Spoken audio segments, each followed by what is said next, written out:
Thank you to everyone who's introducing themselves in the chat. We're just going to start in a minute. My name is Valeria Flores, and I'm Program Officer at MHPSS.net. On behalf of MHPSS.net, I'm delighted to welcome you to the first webinar in our short series titled The Power of Togetherness, Community-Based Group Work with Refugees and Survivors of Human Rights Abuses, featuring contributors to an edited volume that brings together remarkable examples of practices from across the globe. Today's webinar will be hosted by Rebecca Horn, one of the editors of the volume. Rebecca is herself an independent psychosocial specialist with focuses primarily on community-based approaches in context of conflict and displacement. So I'm going to give her the floor to her so she can continue with the webinar. Thank you so much, Valeria. I'm just looking at the introductions flying up the screen here, and it's so great to see you all with us and to see familiar names, old friends, old colleagues, and also some new people. I'm particularly pleased to see that we have some people, other authors from the book that we are going to be talking about today. So you're all very welcome, and I'm looking forward to our discussion today. So just to introduce the session a little bit, I'm one of 4 mental health and psychosocial practitioners, all of us working with survivors of human rights abuses in the UK and in other countries, who had the great pleasure to work together to edit a book which was published last year. And the book Valeria already told us about. It's Group Work with Refugees and Survivors of Human Rights Abuses, The Power of Togetherness. The idea for this book was born from our conviction as practitioners that group and community approaches are central to individual, group and community recovery from human rights abuses. And also a feeling that in some contexts, this isn't recognised, that in some contexts, individual therapy is somehow prioritised or seen as being better than group therapeutic approaches. I think that the 23 chapters we have in the book demonstrate clearly that this is not the case. And we were very fortunate to get funding, which enabled us to make this book freely available to anyone who has access to the internet. We really want it to be freely available to anyone working in this field. So we were really thrilled actually to get this funding. And I've put the link to the book in the chat so that you can download and read any of the chapters or the book as a whole. We thought that it would be good to explore some of the ideas in the book collaboratively. So this is the first of 2 webinars where we're bringing together some of the contributors to the book for a discussion. And today we have contributors with us from 5 chapters, all of them from the first section of the book, which focuses on community-led and community-owned therapeutic group work. So these chapters were written in different parts of the world, in different contexts, but all of them demonstrate the power of shared experience and shared connection. We're not going to go through the contents of the chapter or discuss the organisations that our contributors work for. If you want to know more about them, and I'm sure you will by the end of today, just click on the link that I've put in the chat and you'll be able to read more about their work in the book itself. But today we wanted to just have a kind of informal discussion amongst the contributors around some issues that they have in common, and to reflect on the kind of community-led, survivor-led, community-owned type of group work that they're all involved with.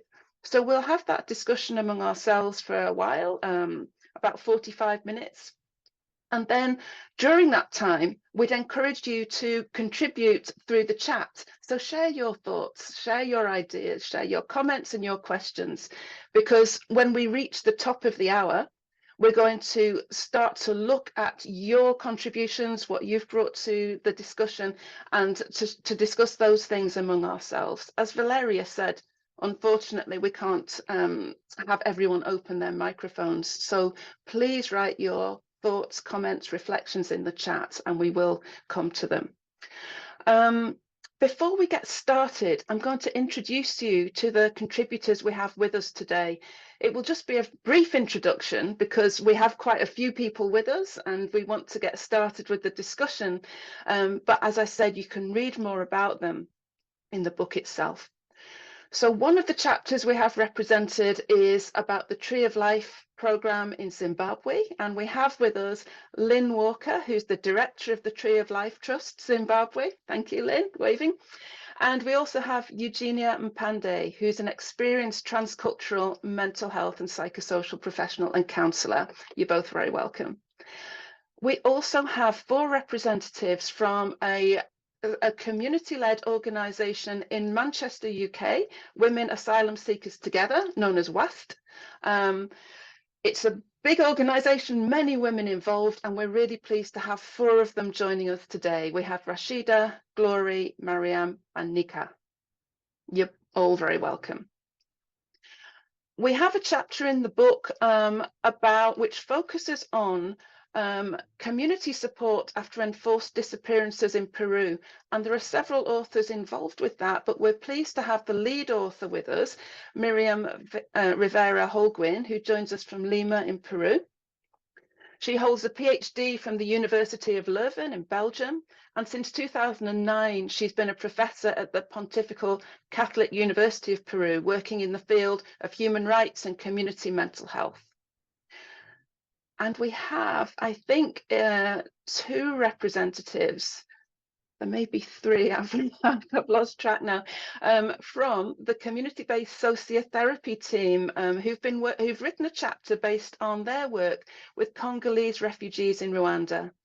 So we have Sarabwe, who's a staff member of community-based sociotherapy programs in Rwanda, and he's been doing that since 2005. Since 2022, he's been head of programs of CBS Rwanda. We also have Annemiek Richters, who's a medical anthropologist and emeritus professor in culture, health and illness at Leiden University Medical Center in the Netherlands. And she is from 2004, she's contributed to the development of community-based sociotherapy in Rwanda, which is a board member of the Institute for Community-Based Sociotherapy. So very welcome. And we have a 3rd team member who's, I believe, trying to join currently. So we hope that he's able to. And we have Micah Williams, who contributed, one of 3 people who contributed to the chapter on women and girls safe spaces. Micah has served as the International Medical Corps Senior Gender-Based Violence Advisor and Technical Lead since 2010. So she's been supporting the delivery and design of GBV prevention and response programs in humanitarian contexts across more than 25 countries. So we have all of these people here with us, ready to discuss their chapters, their experiences, particularly of community-led therapeutic group work in their particular context. So you're all very welcome. Thanks for joining us today. I think we can begin with our first question, and I'm really interested to hear the responses to this. So the first thing that I thought it would be helpful for us to hear, you're all working in different contexts with very different types of initiatives, although they have a lot of similarities as well. So would any of you be able or willing to tell us a story from your experience that illustrates for you, in your context, the power of a community-based or a survivor-led approach to therapeutic group work? It's a big question. Does anyone have a story ready to share? Miriam, you look like you've unmuted. Thank you. Please go ahead. Thank you very much for this invitation. I'm very happy to be here to discuss our chapter. And yeah, from Latin American context, I may say that there are many examples of this community engagement and trying to use it for therapeutical approaches. And in the first place, I will try to address the group I work with in Peru. I was working there with families who have a disappeared family member due to state crimes. And in this kind of context, it's very difficult to search for justice and also search for the human remains of their disappeared family members. And because of harassment from state forces, and also fear, and also because the conflict was still going on. So the women I work with narrate to me different stories in which they really show how they started to search by their own, but then they started finding each other in the same kind of situation and dealing with the same adversity. And not only they were searching for justice and the human remains, but also they were searching for such kind of recognition from what happened to their family. So they deal with their own fear of going outside of their houses and searching for the human remains of their family members, and they started to join together. And by joining together, they found a way to hide from the state forces and try to find places to really look with their hands for the human remains of their family members. So by getting together, by organizing the search morning, evening, different hours, they start to find the way that they were not only looking for their family members, but they were always providing support to them, support between each other. And with the years going on, they found that they were going through two main avenues. The one that searching for the human remains, but the other one was very important. It was supporting them, trying to be connected and trying to interchange information, but also subjective experience linked to how they were feeling that day, how was the hope, would they were keeping the same goal to search for their family members. So then they found that the group was as important, the support group was as important as was their search. And from them, I saw and I learned the different ways in which they found this therapeutical group for continue with their goal of searching for justice and human remains. I stop here to let colleagues to continue. Thank you so much, Miriam. And I think your example is quite different, I think, to the other chapters. Someone can correct me if I'm wrong, in that it was such, oh no, WAST is also similar in that it was such a spontaneous response to a particular set of circumstances where the women felt there was this need and responded themselves and changed over time, developed over time. So thanks for sharing that with us. Does any other contributor like to build on what Miriam shared? Yeah, maybe if I can come in, Rebecca, and I hope you can all hear me. Our internet is very unstable at the moment. But I think just to build on Miriam, I mean, that's really the story of Tree of Life. I mean, Tree of Life in Zimbabwe, I mean, we are a formal registered organization now, but it started very much from a group of survivors of torture who were exiled in a neighboring country, coming together and recognizing their common experiences and how coming together they could support each other. And the whole process that today is a very big process in a big organization started very organically from a group of people understanding that by coming together they could support each other, they understood each other because they'd had similar experiences. So I think it's a very similar story actually for us, as Miriam explained. Thank you. Thank you, Lynn. Yes, I hadn't realised that actually, that it began in that way. So it's interesting to hear. I wonder whether, I don't know whether anybody from WAST might like to give us an example perhaps of how the group has created a kind of sense of community for the people involved.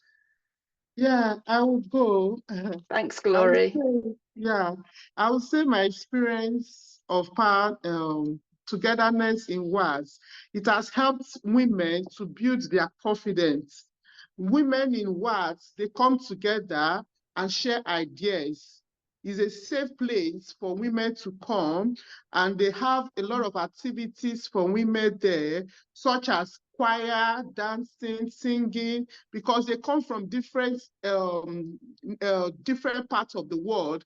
And when they found themselves in the asylum system struggling, but the WAS gave us an opportunity for us to come together and help us build our confidence, get to know each other.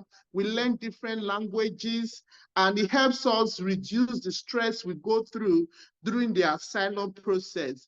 And It helps women regain their self-confidence, those that felt they cannot make it anymore in life, but it's a sanctuary where you find peace and joy.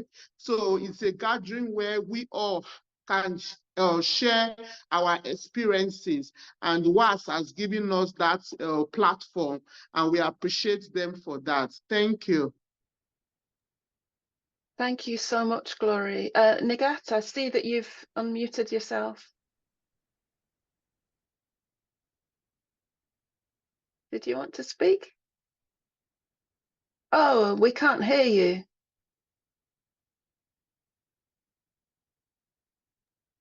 Oh, yeah, there's two of you in one place.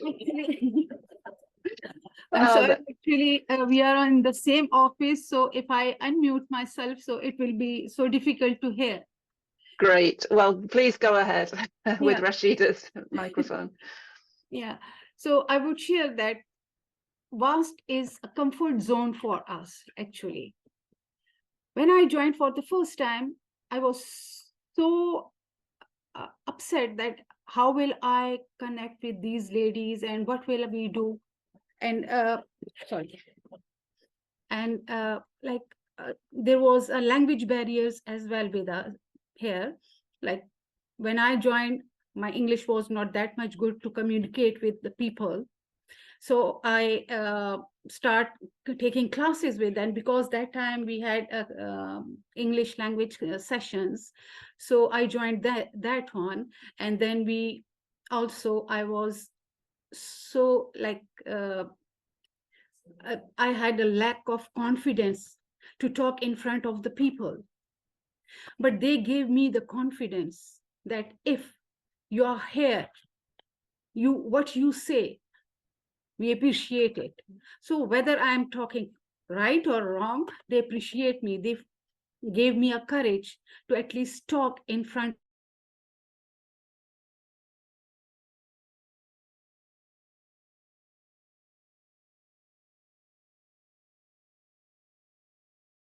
the organization helped a lot of us in that sense. Thank you. Thank you. And you say that you lack confidence to speak in public, but now look at you here speaking on a webinar in front of all these people. So yeah, clearly you're a great example of exactly the processes we're speaking about. I see Sarabwe, you have your hand raised. Please go ahead. Yeah, thank you. We've been implementing this approach to sociotherapy in Rwanda, especially with genocide survivors and genocide perpetrators and other people affected by the genocide against the Tutsi in Rwanda.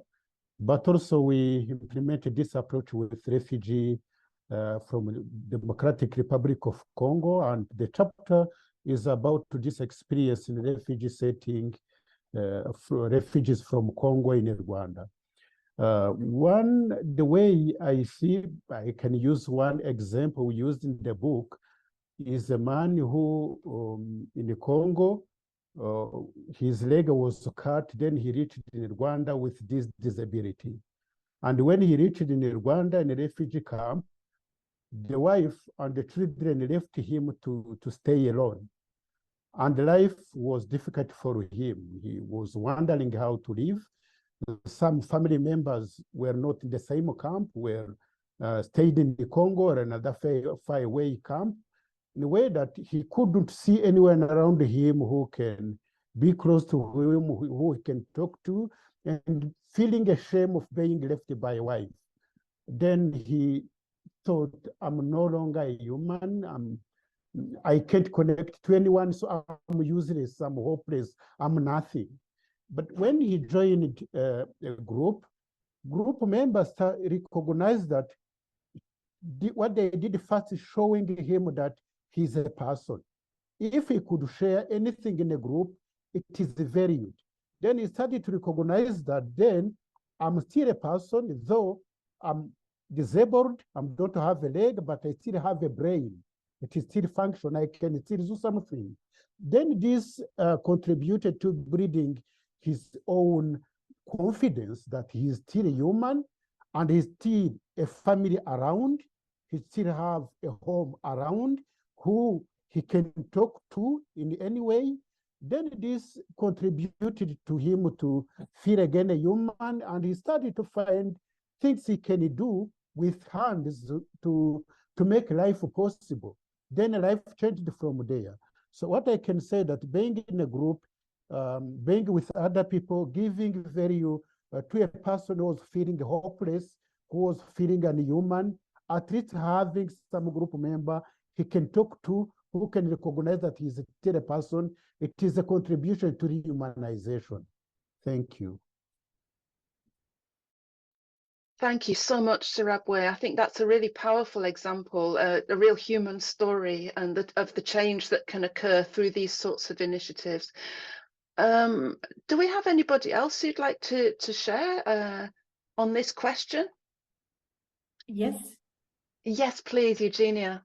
Yes, can I share a story of a young man? Of course, we have many more stories, like my colleagues have said.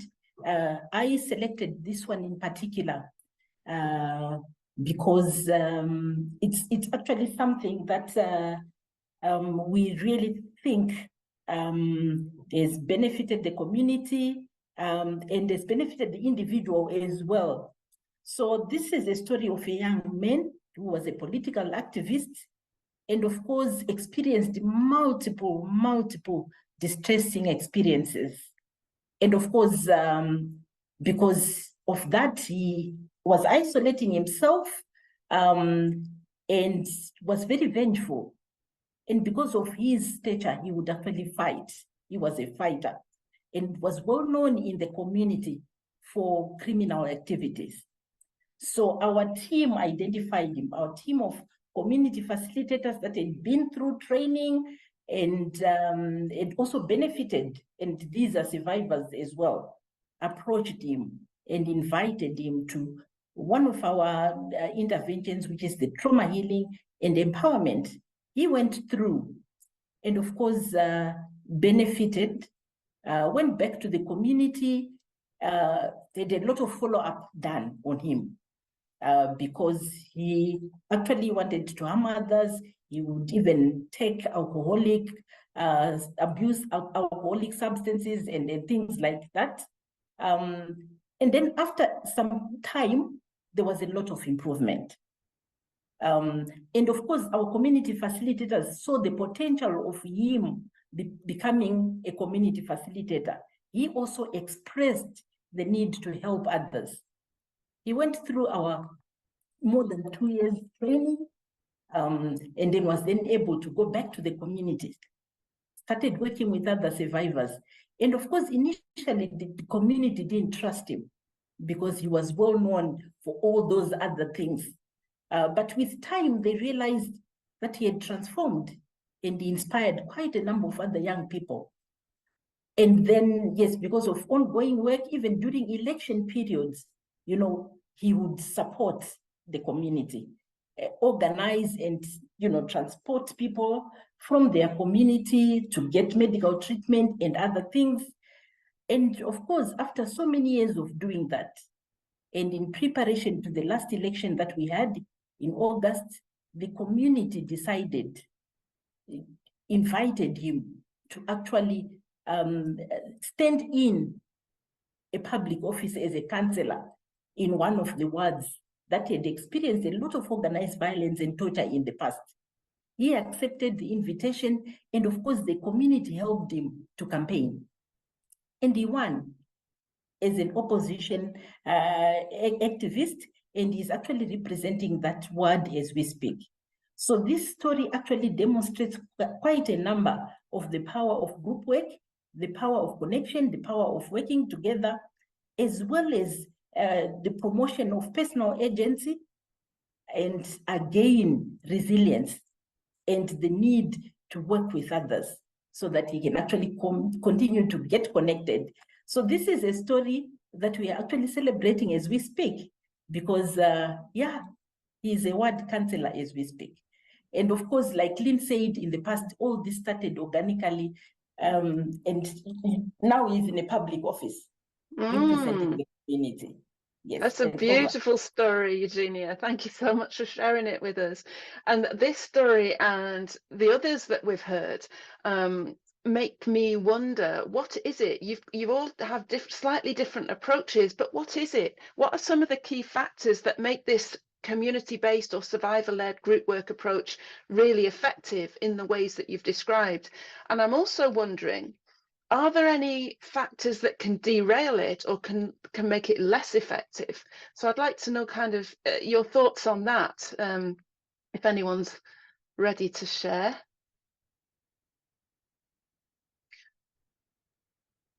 Sarabwe, yes, please. Thank you. Yeah. So thank you. To me, from almost using this approach for 18 years, what I have seen as a factor making it to work is that this kind of approach is being done in the same community where people are living. That's where our approach is implemented, in the community where people are living. I'm saying this because for some people who came to our groups used to say they were going far in cities to get psychological support, and they are healed. But once they come to their communities, they feel isolated. They don't feel connected. In many times, living with people who might have victimized them and they can't build a relationship with them.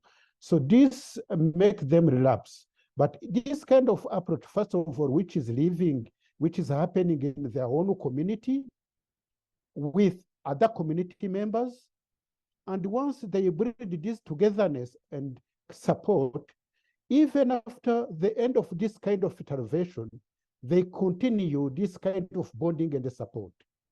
This kind of family do continue. And this kind of network help them then to be connected to other community members. So they have people around them they can rely on in the whole life, which is different from when you approach an expert in a remote area. But when you come to a community, you stay alone. You don't have anyone to connect it to. So being in this community with people you know, you will continue to live with, it does help people to grow. Another factor which does help in this group is that when you are with this kind of people who you share the same experience, it means that when you hear the story of your colleague who has been with you, and you see how he started to improve, to change, to accept life difficulties and finding a way of continue life, it makes other group members who knew the person, how he was, to say, this is realistic, I can also do, which is different from when an expert is talking alone, because they may say, because you are an expert, you are from somewhere, you are educated, so you can say that this is possible. They don't believe, but if it is things developed together as a group with people who know each other, who know how each other have been suffering, and they see one growing socially and psychologically, other people see this is something I can also do, then it does help people to grow psychosocially. Thank you. Thank you, Sarabwe. And I see a lot of people nodding along as you're speaking, recognizing that what you're saying is also true in their context.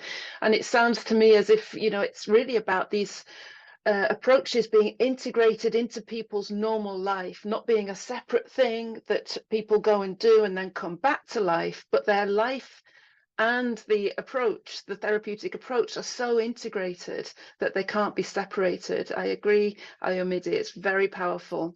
Yeah. Sorry, yes, Lynn, please. Probably what you said about what can make it difficult is this is done in a group of people. If it is done in a group of people, some stories are really shameful stories to share, or life experience, which are shameful to share. And then sharing this, especially breeding a kind of confidentiality first, because this will stay fast in a group.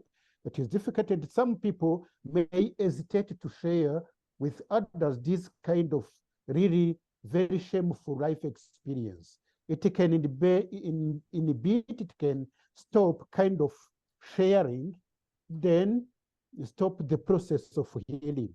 But I have seen that as if the facilitation and the discussion is well done, people get out of this shame and realize that it contributes to their own growth.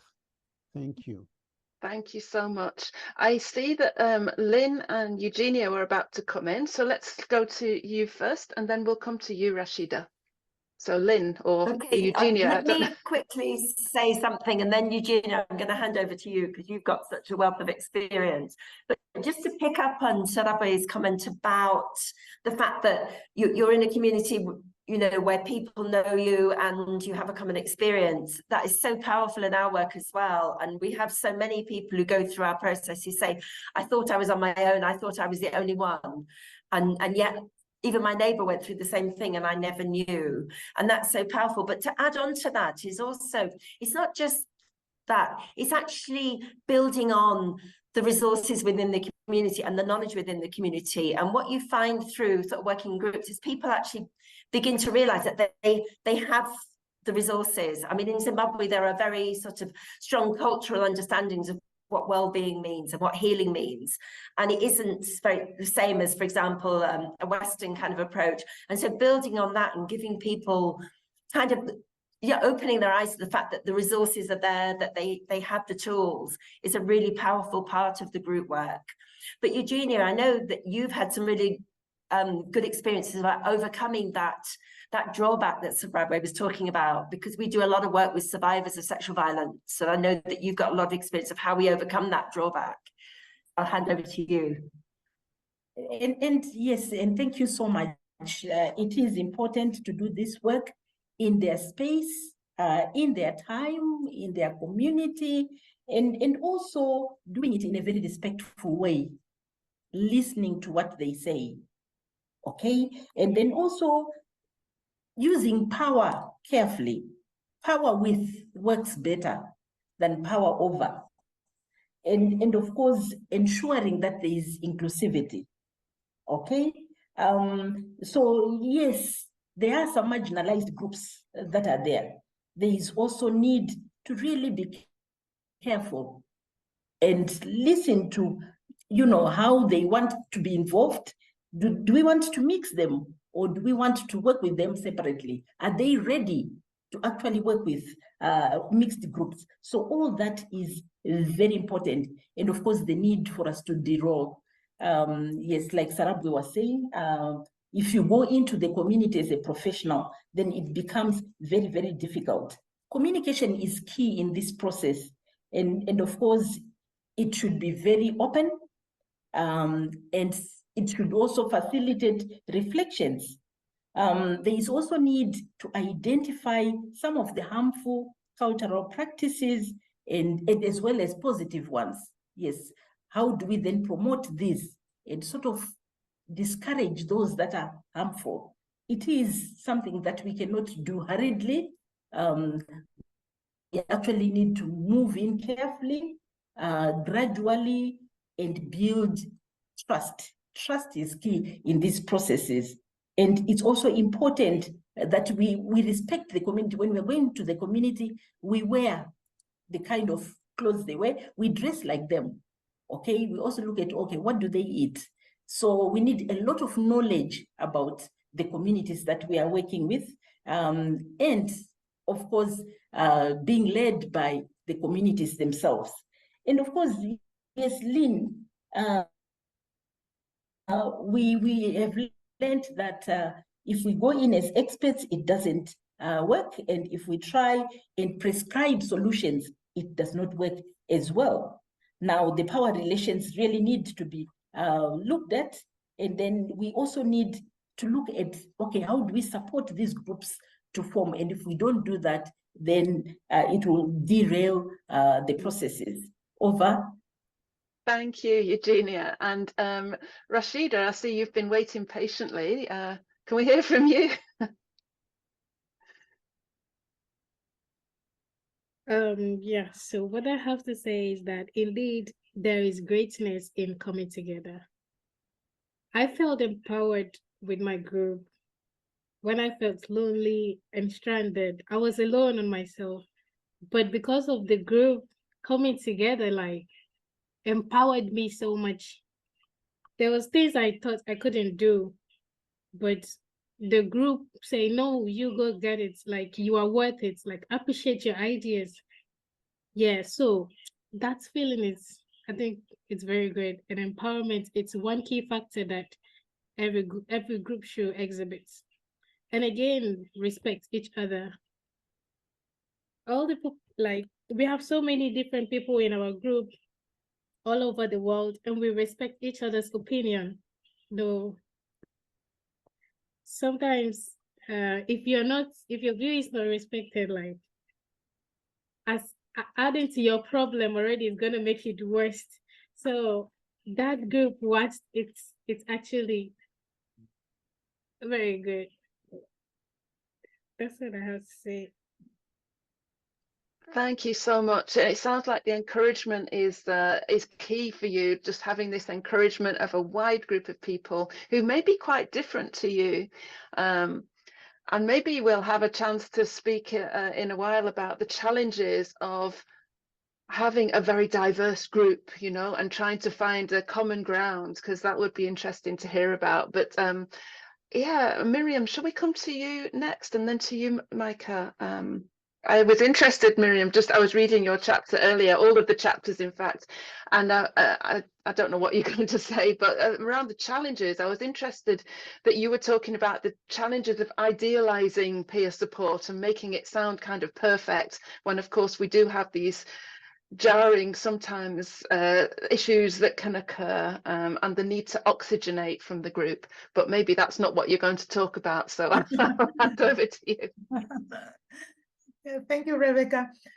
Indeed, I first wanted to address that if trying to support and to encourage groups to take their own life, I was thinking about the need to acknowledge the limitations of our own knowledge and our own experiences. Many times we tend to rely on our expertise and our trajectory to work with groups, and that I may consider that can be tricky, because we really need to acknowledge that the particularities of each group, what people are bringing every time, and what can we learn from that group to enrich our experience. Because as Eugene and Rashida already said, people know what they need to be supported. So it's not us saying you as a group may need this, is people know what they need to be supported.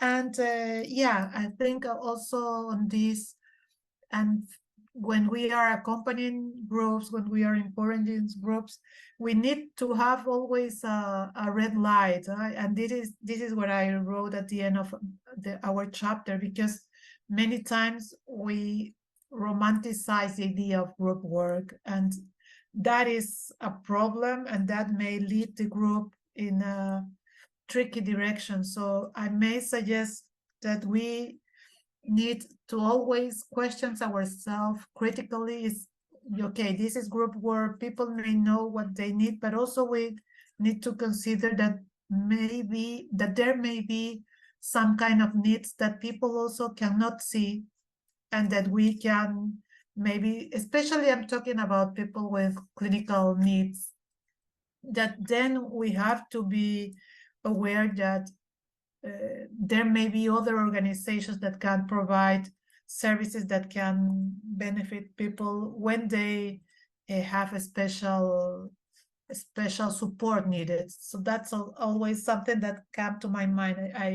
I tend to consider that group is the solution for everything, but it's not always. So we need to be aware on that also. Thank you. Thank you for that reminder. Yes, it's part of a response, I guess, isn't it? But if we put everything onto the group, perhaps it can't hold hold that burden. So it's good to be reminded that we need to also look at other supports and services around. Thank you, Miriam. Micah, you're welcome. Hi, everyone. So yeah, the chapter that I worked on with my co-authors was specifically around an approach to women and girls safe spaces in emergency contexts or humanitarian contexts. And so it's a bit different because we weren't looking at one particular context, but rather an approach. And we worked together between my organization, International Medical Corps, and International Rescue Committee, to collect our practice across multiple contexts and do research and learning with people participating in the women and girls safe spaces, and then to establish some standards and guidance for that approach. So I guess just to define it, one thing that makes it unique as an approach is that it is exclusive to women and girls, which in and of itself, you know, can be controversial in many settings. But through the research that we did and through our experience, this has been a really important part for the goal of supporting at-risk women and girls in emergencies, as well as survivors of gender-based violence. And those spaces provide both the group and the individual services. And then there should be linkages, of course, to other services where hopefully, you know, this wouldn't preclude also services available to men and boys, but maintaining a space that's exclusive to women and girls was an approach that we wanted to define and really look at. And just to say a little bit more about that, the women and girls who participate, they found that it's very important for their sense of safety, both sort of physical safety as well as just ability to express themselves emotionally and not to feel judged, to have a space that doesn't allow men. And it was also interesting because it promotes access and support among the men, although they also want their own spaces. That comes up quite a lot, that it was more likely for women and girls to be able to participate in these group activities if their male partners or fathers are assured that other men are not involved. So in that way, it really just helps with, you know, a pretty initial goal of helping people to access the services. And then the approach, I was struck by Rashida's, you know, emphasis on empowerment, because that's how we try to define women and girls safe spaces. So the psychosocial support is one of 4 dimensions of empowerment that we talk about, with a whole framework of empowerment that's psychosocial, personal, cognitive, and socio-civic. And I think what's really important for us about that, what's meaningful, I think, from my experiences with women and girls safe spaces, is that for people participating not just as recipients of support, but in solidarity with others, that there's so much benefit in contributing to supporting others. So it's about that, you know, shared understanding of some common challenges and experiences. And for women, you know, that those can be really not talked about enough, and people hold a lot of shame. So understanding that these are shared challenges and experiences is really important, but how much benefit people get from supporting one another. And that's what strikes me again and again when I visit spaces, including just yesterday I was at spaces here in Ukraine, and that's what comes out, I think, again and again, and strikes me always, is how much people want to help others, and that sense of solidarity carries through and kind of defines the experience. We talk about it as like co-creation of space and co-leadership. So thanks. Thank you, Micah. And of course, you're working in humanitarian settings primarily, which may have some differences to some of the other settings we're thinking about, but also a lot of overlap. A lot of what you're saying seems to resonate with what other people have said. So it's interesting to see that these settings have perhaps more in common than they do otherwise. And I wondered whether, building on what you've said and what others have said,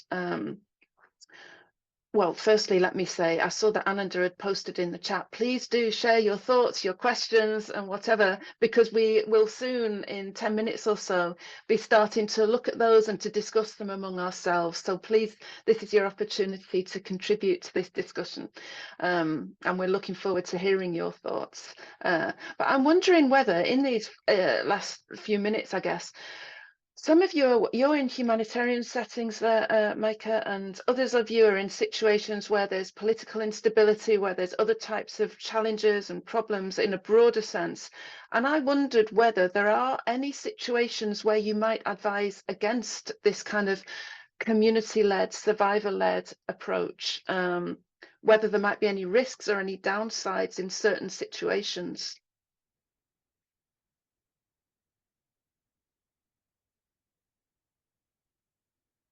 Or maybe not. Maybe I can step in, Rebecca, again, and I really kind of resonate with Zimbabwe, because I think Zimbabwe, we're both working in contexts of what we would call sort of ongoing or continuous traumatic stress. So we're a trauma healing organisation, but it's not post-conflict. It's still very much, you know, we've got people living in communities where their perpetrators are still there, and there are triggers around them all the time. And I would say from our experience, actually, Rebecca, that, and I don't know you, Eugenia, whether you feel the same, that it's not so much that there are contexts where we wouldn't do it at all, but there are certainly contexts where we still would use the group work approach, we would still use the survivor-led approach, but we may not host it in the community. There are times when we go to safe spaces, and we take people out of their community and we kind of create a facade of something else. You know, we invite them to a jewelry making workshop or something like that, so that we can work with survivors in a safe space. And we definitely, you know, picking up on Zimbabwe's issue, there are certain situations where maybe there is, you know, very severe kind of stigma around the experience that people have had, particularly around sexual violence, but other types of violence where we would put people out of their community into groups with people with similar experiences. It wouldn't be an organic group, or it wouldn't be a group totally from their own community, but it would be a group where people have the same experiences and they know they can trust each other and that there will be confidentiality. And I think that is a really sort of important thing. And I don't know, Eugenia, the other thing is making sure that, you know, those power dynamics and where there are perpetrators, that we're really careful about that situation and very careful about it. But we still use group work, we just use it in a different way, we adapt it in a different way. Yeah. Indeed, Thank you, Lynn. thank you so much. Oh, sorry.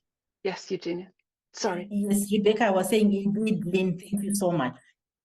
Yeah. It's great to hear the nuances around this and in different sort of contexts and settings. Micah, can we come to you? Eleanor, I see you have your hand up, but we can't unmute unless people are co-hosts. So if you'd like to write your question in the chat, we can come to it. And meanwhile, Micah, yes.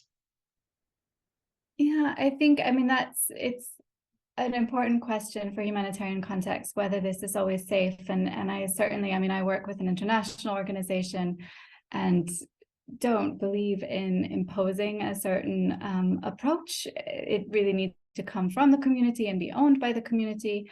And that's tricky, right? When you're in the initial phase of an emergency response and possibly quite new to the environment. But what I found repeatedly is that while it looks different, and the toolkit that we developed between IMC and IRC speaks to there are chapters on sort of all of that initial work to really understand the community and community leadership and establishing a safe space. And is it going to work here?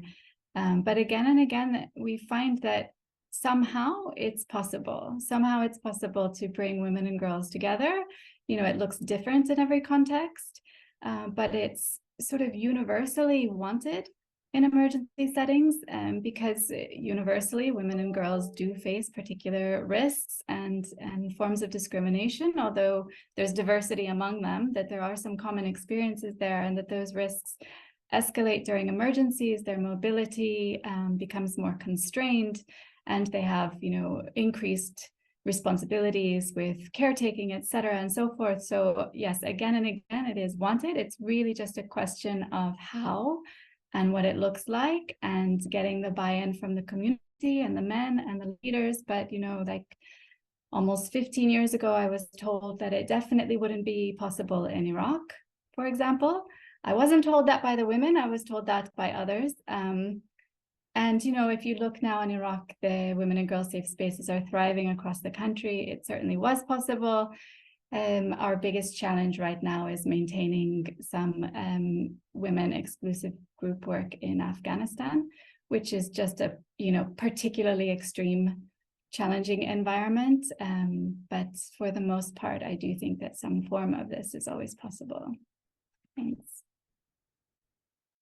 Thank you. So one of the things I read in the chapters earlier was it's not what we do, it's how we do it. And it sounds like it's what you're saying, Lynn. It's also what you said, Micah. So these sort of approaches can be appropriate, but it's more about how they're done in different settings to respond to the context, I guess. And I've just come to you, Zimbabwe, but Miriam, I do remember reading in your chapter about the bravery of the women as they became stronger and were able to respond to political situations that previously they would have avoided. They developed this confidence and this strength. A sentence that struck me was something like, they gathered around whoever was perceived as the bravest, and they kind of caught that bravery from those women and became able to challenge kind of politicians in a way that previously they thought they wouldn't have been able to. So yeah, but Zimbabwe, I'm sorry, you had your hand up, so please go ahead. Thank you. Where I see this kind of approach probably can work, but produce different results, low results, if I can say. I can categorize it at two levels, because this group work requires people to build trust within themselves, at least, and feel safe within the group. So if, for example, it is applied in a community where high violence is still going on, there is no a certain level of stability, it can be difficult for people in a group to feel safe among themselves to share. So it requires a certain level of stability in the community. The second element I see which can be difficult, it requires people who are a little bit stable in their living environment, because it is a group work and it need to be for the same people living in one, working in one group for a certain period. So if there are moving people in a way that today you are there, then you disappear, other people will come, then the level of building safety and finding a kind of support among themselves, it is difficult. So it should be people who can stay together in a certain period of time. Otherwise, it will be difficult. Another thing I have seen experience, it depends to people who, experience of people also accounts. We've been certain times having, for example, let's say military people who are trained to never tell about their life experience, depending to their ethical consideration in their professional career, and while group approach is sharing. So for certain people, it is difficult to go through this kind of approach and get help. Thank you. Thank you. So we have different perspectives on this question, which is interesting in itself. And I see that we do have some questions. So let me just invite any of our contributors to add to what's been said already. But I think then we could go to some of the questions that have been posed. Does anybody have something to add who's not had the chance to say it yet?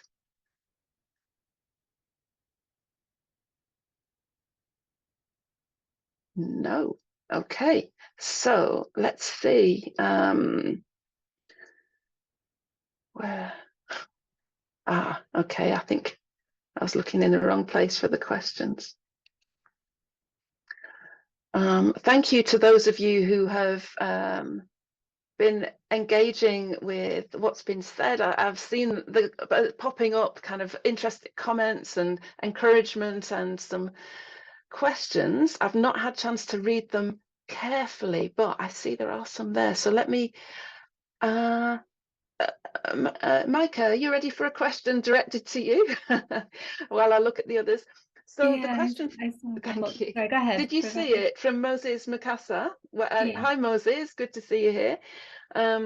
Did you see it? So the question is, he's curious about how you deal with the intersecting vulnerabilities amongst group participants, since he was asking, are women and girls participants in the same group? And I guess there's other intersecting vulnerabilities, which you do talk about in the book chapter, don't you? Absolutely, yeah. I mean, it's complicated, right? I mean, age is the simplest one because that's straightforward and it's to be expected in every context. And we definitely have some guidance on how to manage that. In general, there will be, within women and girls safe spaces, there will be usually unstructured large group activities where any woman or girl is welcome, but also we recommend structured activities with smaller cohorts who can work together on shared projects or a shared psychosocial curriculum over a period of time. And through that, you know, we see a lot of really meaningful social networks formed. And those groups very often are more age disaggregated. So we'll have specific groups focused on adolescent girls. But other intersecting factors are really important to consider. So there's a lot of guidance in the toolkit on that. I keep mentioning empowerment and solidarity, but there are 3 other guiding principles of women and girls safe spaces, which are inclusion and collaboration, as well as accountability. So that's emphasized quite a lot as well. So if you're co-developing and co-leading, what are the responsibilities of that, you know, toward one another? And so talking about what affects women and girls in terms of risks and experiences with violence, we talk about that in terms of power. And obviously, you know, there are different power imbalances that exist within the diversity of women and girls as well.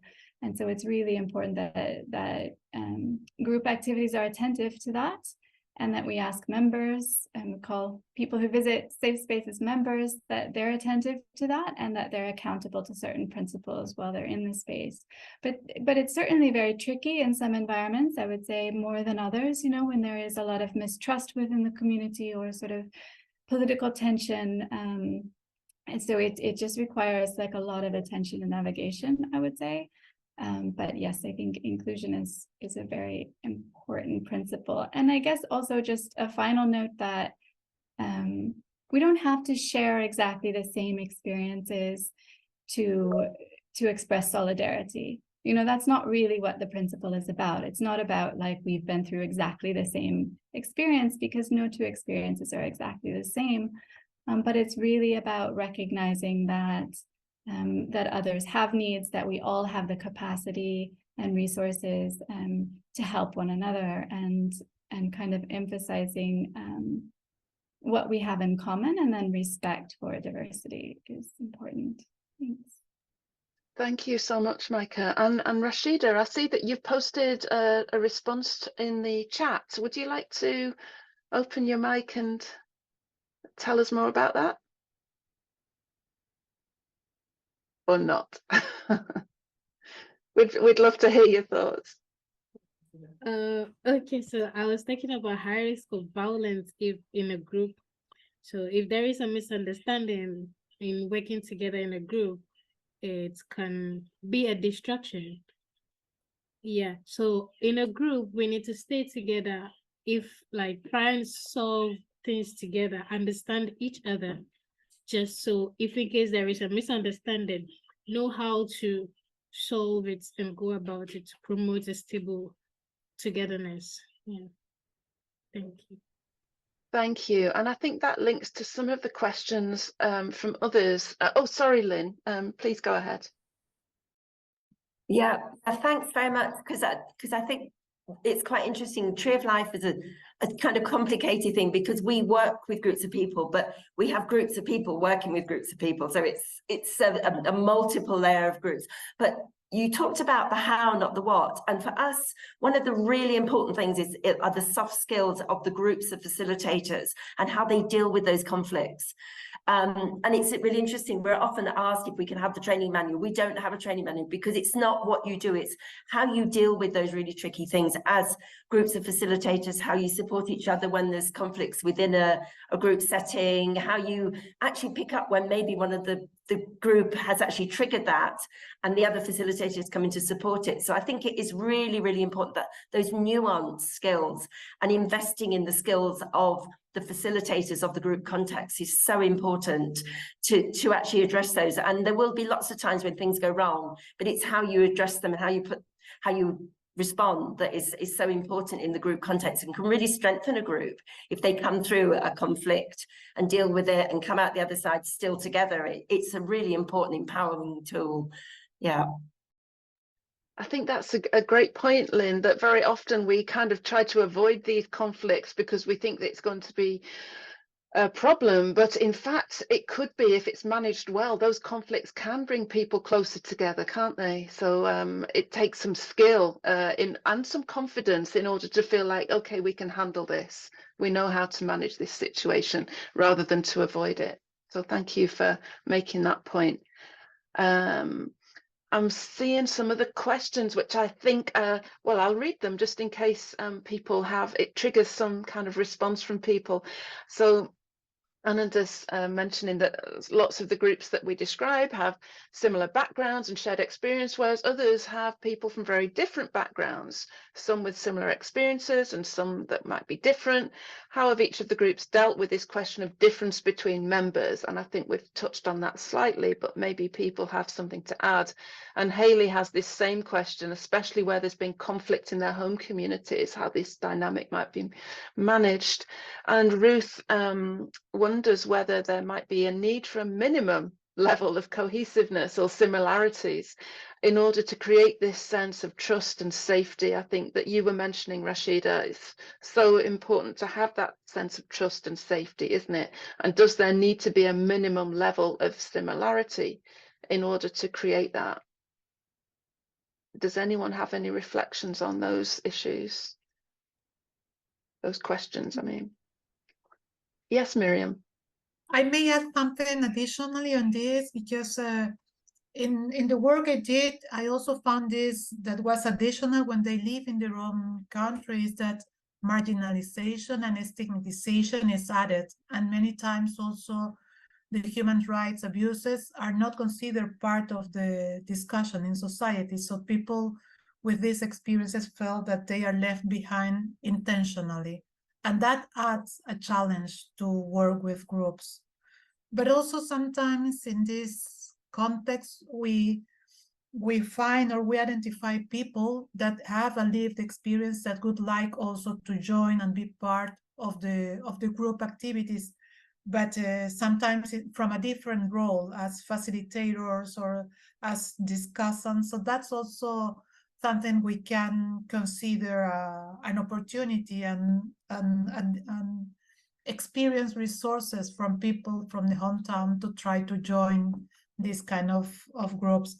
I saw a questions on this also regarding what can be the supports or specific activities that we may need to do with people with lived experience that join the group works. And here, an idea that I was thinking of is how we can provide special supports, special group discussions with people with lived experience in order to try to put on the table what kind of thoughts, what kind of emotions are being mobilized because of the facilitation role that they are taking. So in this way, we can prevent the re-experience of their own subjective experiences and try to address also from a different perspective, this time from their role as facilitators. That can also provide us a different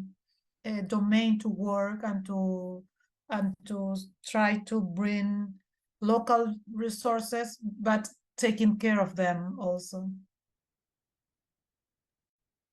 Thank you, Miriam. Yeah, I'd like to, oh, let's hear from you, Zimbabwe, please.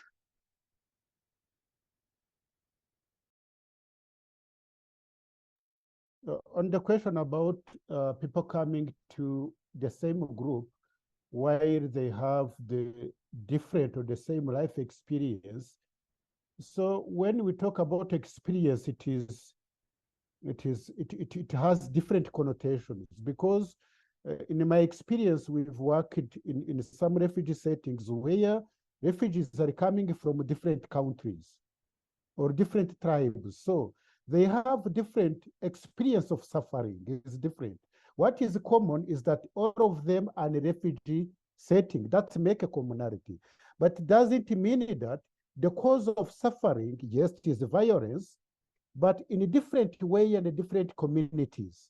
And some people don't bring on always those experiences related to violence, even if they're in a refugee setting. Others may have other problems in their own families, which are not necessarily related to violence from their countries. So what is common is living in the same community in here and now period. It does help, which is different from the cause of suffering. Really, cause of suffering may be multiple. People may come from different ethnicities, different communities, different countries. They can still be helped as long as they live in the same here, in the here and now, they are in the same living condition. So this is what I wanted to highlight. And it is possible to this kind of group approach to help this kind of people. Thank you. Thank you very much. And I'd like to come to another point from the chat, which I think relates to several of you, including your work, Zimbabwe, where the people who are facilitating the groups are from that same community, perhaps have been through those groups previously. And we have questions from Mary Bunn. I don't know if this is the Mary Bunn who lives down the road from me in Liverpool, but that would be amazing if it was, asking about how we can support and sustain peer providers with shared life experiences, and how doing the work can promote their own healing journey, but could also be exhausting and draining. And Mohammed Bakit has also said that he's looking for guidance and directions on how to support service providers and caseworkers to ensure that they're able to continue doing this important support work without becoming harmed themselves, without becoming drained and exhausted themselves. And I think I saw another contribution from Gloria Pedersen relating to a supervision tool. She's posted a link to it in the chat, so perhaps you could have a look at that if you're interested, Mohammed and others. But since several of you are working with facilitators who are part of the community, I wonder if you have any reflections on how they can be supported and in order to continue with this important work they're doing. Oh, Eugenia. So yes, Rebecca, I can come in quickly and Lynn can also come in. You know, so as Tree of Life, and in response to Jackie's question, we invest so much in training. And of course, we are aware of the fact that we're working with people that are wounded. Yes, they're very powerful in terms of supporting others, but they also run the risk of getting re-triggered.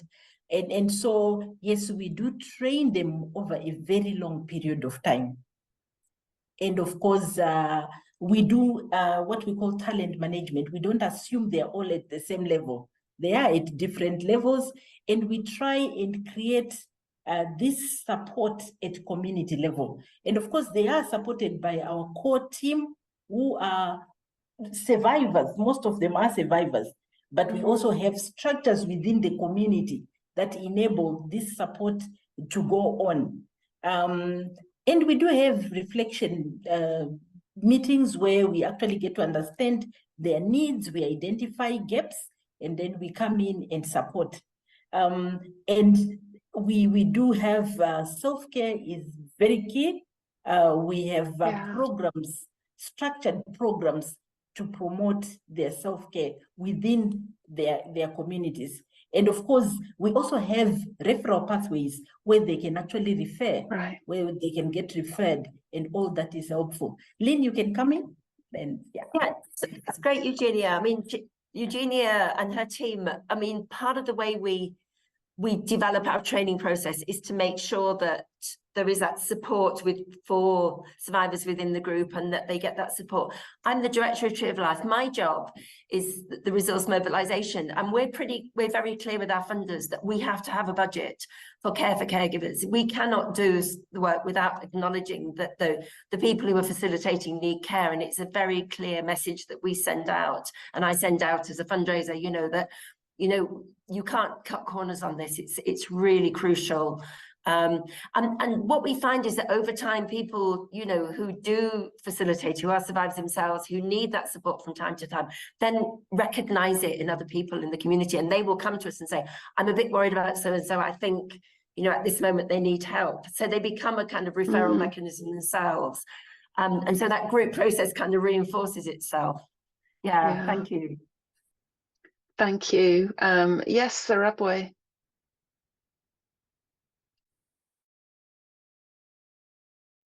About facilitators who facilitate this kind of group, the way we do is that when we provide the very first training, because they are living in the same community and they have gone the same life experience with people they will serve, we don't provide the training in a way of providing knowledge first or only. We provide the training in a way that we provide also support. First of all, the training is done in a way that it is providing support. In a way that at certain level they start to see, I see what is helpful and I'm helped. And I still see, before you tell him or her that what you will do for this kind of people, he will already tell you, I see that this can help these specific people I know from my neighborhood. So they know who can be helped by this support. That first. About how you maintain them together and you avoid problems, because what my colleagues said about the quality of facilitators and the knowledge, how you equip them is so important. Because if they are unable to facilitate a group to manage the dynamism, then a group worker can be killing than healing. Reason why this is important. And then it is important for people who live in the same neighborhood, who live together, because after ending our intervention, many of them do decide to stay together, not to meet regularly as this, but meet, let's say, once a month for their own initiative for discussion. But even if they don't decide to meet on a regular basis like a month, they are still connected, visiting each other. Then this kind of informal connection remains for years. I keep seeing people visiting them and they are still connected after 15 years. They create this kind of friendship, and this friendship increases in other networking, not only for people who have been in the groups, and other people from the community learn from this kind of reconnection being created for people who have been in the same group. Thank you. Thank you so much. That's a really powerful description of how people can support each other as facilitators, as well as the group members themselves. And Rashida's posted something very powerful also in the chat as a participant. Rashida, do you want to say anything about that, or should we just read it? We should read it. Okay, that's fine. So Rashida's explaining about the importance of safety and feeling safe, and anything the facilitators can do to enhance that is going to strengthen the well-being of the participants. I also just wanted to highlight the comment from Moses Mikasa in relation to something you said earlier, Zimbabwe, about how in your work you facilitate a shift in focus among the participants from this sense of woundedness and victimhood to gradually building a new identity characterized by positivity and healing.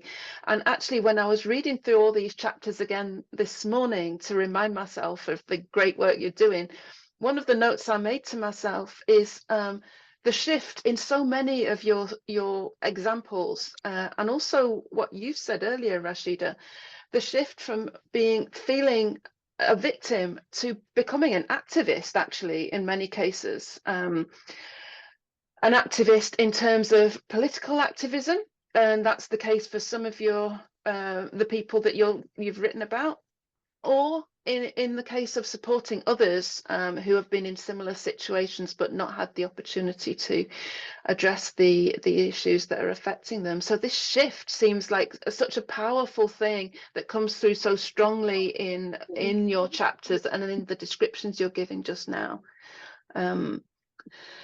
We have a question from Eleanor, kind of quite a practical question that it would be interesting to hear your thoughts on. Did you encounter any situations when local administration or community leaders were against hosting these groups, and how did you handle it? Does that resonate with anyone? Yes. Please go ahead. Yes, I can start, and my colleague will come in as well. We have actually learned that it is important to consider how you enter into a community. And from our experiences, we learned that we need to actually do it gradually and respectfully, so that we actually get buy-in from the community leaders. And of course, all this is actually led by our community groups. So the need to actually build trust is key. Create these strong relationships. And if that doesn't happen, then yes, we find ourselves getting local authorities or administrators really discouraging us from hosting these groups. So there is need for them to understand what we do, in that process, so that they will really know what we are getting in to do in the community. And Lynn, you can come in. Well, yeah, just to add on to that, Eugenia, and one of the kind of ingenious things that Eugenia and the team do is we have something called a strategic workshop. So we're working with survivors of trauma, and as a people of, and our focus is survivors of politically motivated violence and torture. But obviously, lots of people have traumatic experiences. And so often what Eugenia and the team will do will invite those local leaders to a workshop where they kind of adapt it to a more generic type of approach for trauma and take them through it. And they often come out of it feeling so, and often it's adverse childhood experiences, it's experiences of bullying at school, it's domestic violence, it's those kind of things. And they come out with, feeling that the process has been beneficial to them. And then they become, much more confident and trust us much more about when we work with groups of survivors of political violence, and all the way through, just emphasizing that we're apolitical, we're non-partisan, really building that trust with them as well. But actually getting them to see the process and understand the process is a really big step for us often. If it doesn't work, then we've got people in the community, and often our community facilitators are really good negotiators as well, and often they will negotiate the relationship, won't they, Regina? And they invite us then to come and support them. So it's multiple strategies. Thank you so much. And I think, Micah, also you have talked, haven't you, about a little bit about how you involve different groups in trying to establish the women and girls safe spaces in ways which are not seen as threatening by the community, which are accepted by the men, boys, and the leaders. Yeah, I mean, it's an important part of design, but I would say, more broadly, when you're working with gender-based violence and focused on issues of women and girls, having some buy-in and a lot of work with leaders, especially male leaders, in patriarchal settings is hugely important just to be able to maintain operations.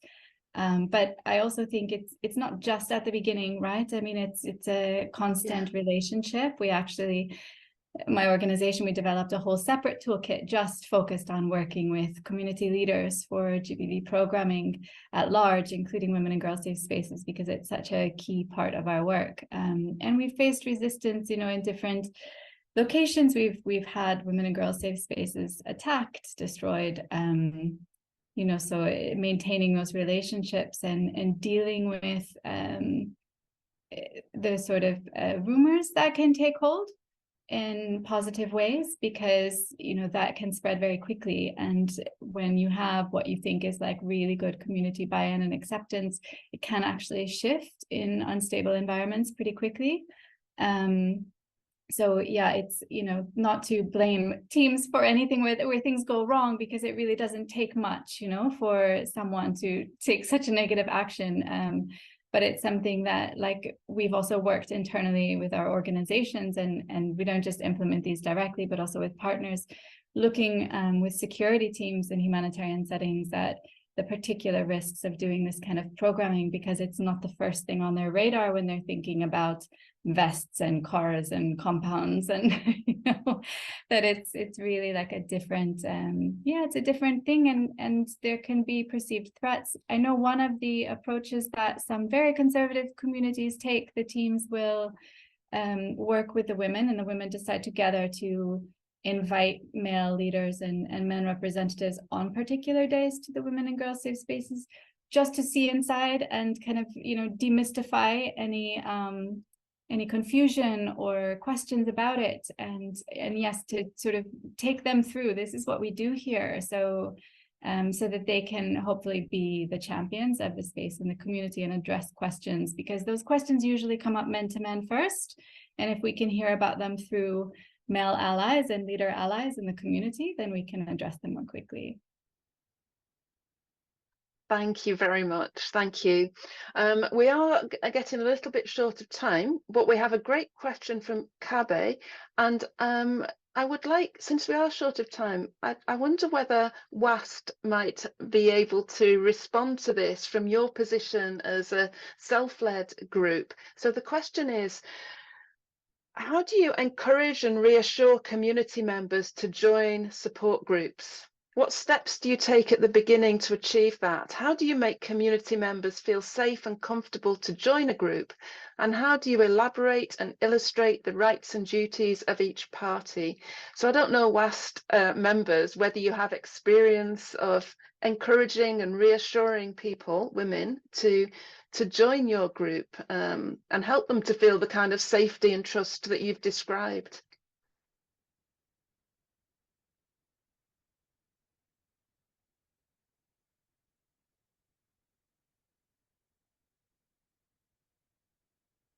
If none of you want to respond, I will open it up to others. I can go first. For me, I would say I'll encourage them to join, because when I came in, I felt lonely, but when I joined them, they became my family here in the United Kingdom. So it's a welcome place, it's a safe place for all women to come, feel relaxed, be able to say, discuss their challenges, and there are people that are also going through similar issues with them, and they could share, and we share ideas together. So it's a safe place and it's a welcome place for all women, and we do so many activities that they could engage in, and that could help them as well to build their self-confidence and feel at home.